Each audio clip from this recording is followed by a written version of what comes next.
স্বাধীন বাংলাদেশে, ফ্যাসিবাদ মুক্ত বাংলাদেশে কেন শ্রমিকের বুকে গুলি চলবে এর হিসাব আমরা চাই। সোমবার আশুলিয়ায় শ্রমিক হত্যার প্রতিবাদে ঢাকা আরিচা মহাসড়ক অবরোধ করে বিক্ষোভ করেছে জাহাঙ্গীরনগর বিশ্ববিদ্যালয়ের শিক্ষার্থীরা। মঙ্গলবার দুপুর 1:15 থেকে 2টা পর্যন্ত ঢাকা আরিচা মহাসড়কের জাহাঙ্গীরনগর বিশ্ববিদ্যালয়ের ডেইরি গেট এলাকার মূল ফটকের সামনে এ অবরোধ কর্মসূচি পালন করে। এ সময় শিক্ষার্থীরা অবিলম্বে শ্রমিক হত্যার বিচার চেয়ে বিক্ষোভ প্রদর্শন করে।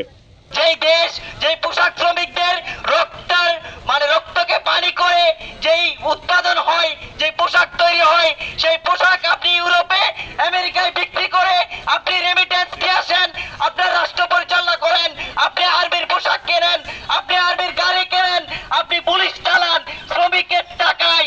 এই শ্রমিকের টাকায় কেনা পুলিশ বুলেট আপনি আমার শ্রমিকদের বুকের উপরেই আনলেন। আমরা বলতে চাই, আপনি শ্রমিকের রাষ্ট্র, এই শ্রমিকের টাকায় বেতনে শ্রমিকের যে শ্রম, এই উৎপাদন দিয়ে এই রাষ্ট্র পরিচালিত হয়।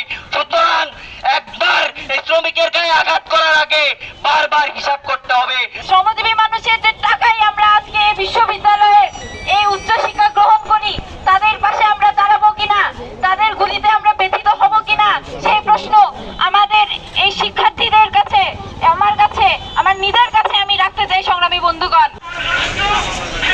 এ সময় পৌনে 1 ঘন্টা মহাসড়কের উভয় পাশের যান চলাচল বন্ধ থাকে, ফলে শত শত যাত্রীদের অনেক ভোগান্তি পোহাতে হয়। আন্দোলনের ডাক দিব।